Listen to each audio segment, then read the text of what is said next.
Greetings music fans and welcome to a special Christmas edition of BC's Vinyl Odyssey. So without further ado, cue the titles.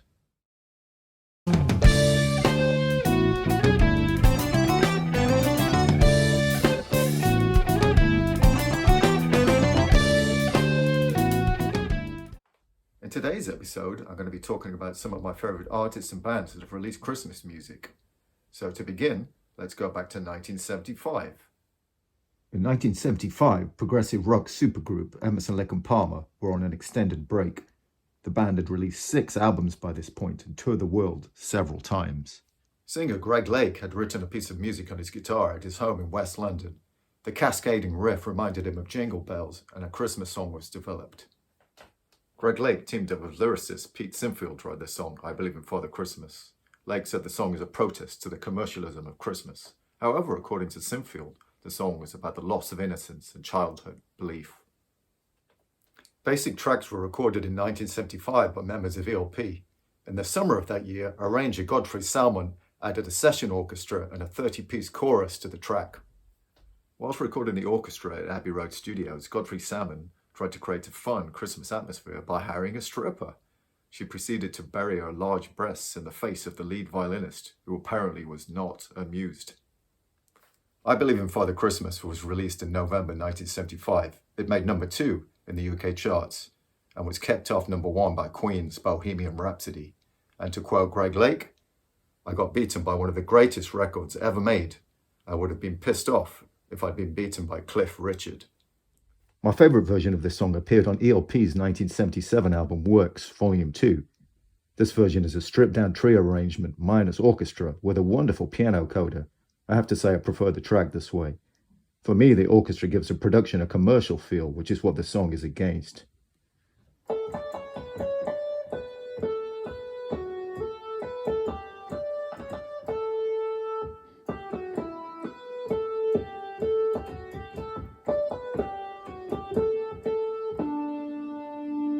This recurring theme heard throughout the song is not by Greg Lake at all, but by Russian composer Prokofiev.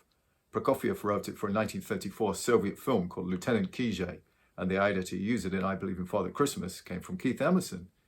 And if you want to hear a really great version of Lieutenant Kijay on vinyl, I recommend this version by Claudio Abbado and the Chicago Symphony Orchestra.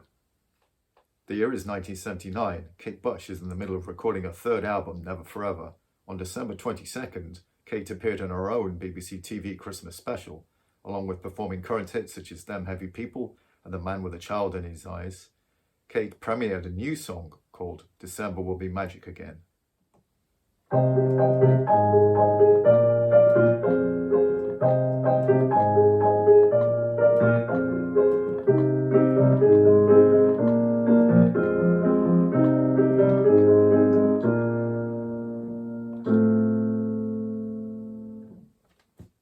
The song was recorded in 1979 at Abbey Road Studio 2, but not released until the following year on November the 17th.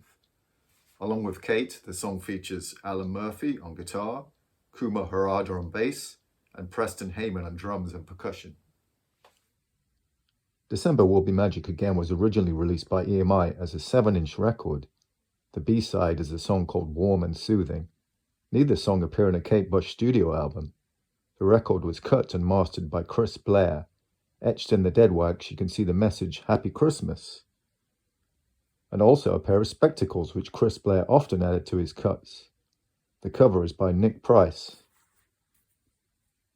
Chris and Nick would also contribute to the album Never Forever. December Will Be Magic Again got a second vinyl release, appearing on the Experiment 4 EP in 1986. The song appears on the B-side of the 12-inch release. This record was mastered at Townhouse. Sonically, the 12-inch sounds much better than the 7-inch release. At a Christmas party in 1980, bassist Chris Squire met up with guitarist Jimmy Page by chance. Squire was one of the founding members of the band Yes, who are currently in limbo. Jimmy Page was in a similar situation. Led Zeppelin had broken up following the death of John Bonham. The two formed a short-lived band called XYZ, X-Yes, X-Zeppelin. The band also featured X-Yes drummer Alan White. However, the band only lasted a few months. With XYZ and Yes both in limbo, Squire and White teamed up with lyricist Pete Sinfield, who, if you remember, had also written the lyrics to I Believe in Father Christmas. They recorded a Christmas single called Run with a Fox.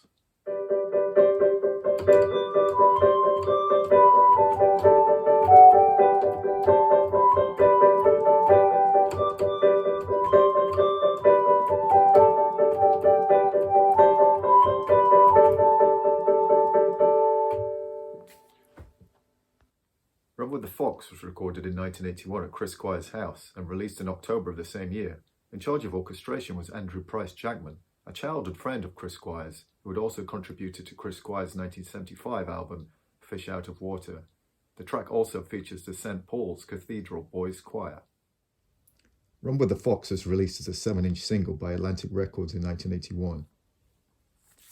The B-side was Return of the Fox. It was only ever released in this format, unfortunately. I would love to hear this on a 12-inch record. This is the UK version where it was mastered by Strawberry Studios. Strawberry can be a bit hit and miss with their work. This record highlights the limitations of 7-inch records. There is a fair amount of inner groove distortion. I've listened to several versions on different systems and they all sound similar. Most versions of this were mastered by Strawberry. One exception is the Portuguese release. This was cut in the US at Atlantic Studios by George Piros. This has a thin, trebly sound, so I would still recommend the UK release over this.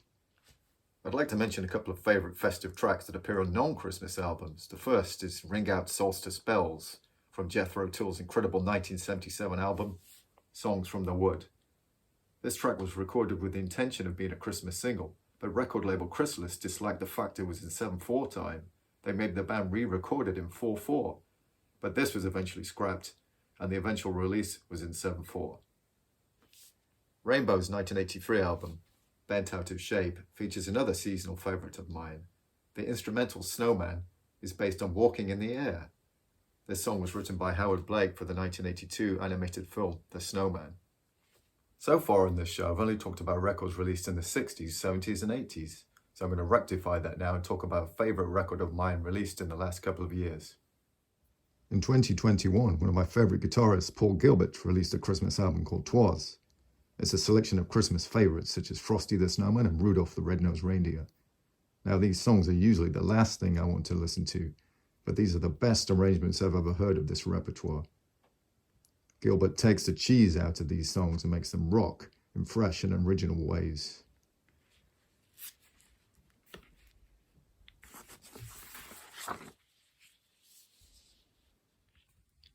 The 3 tracks I've focused on today are all fairly easy to obtain on vinyl.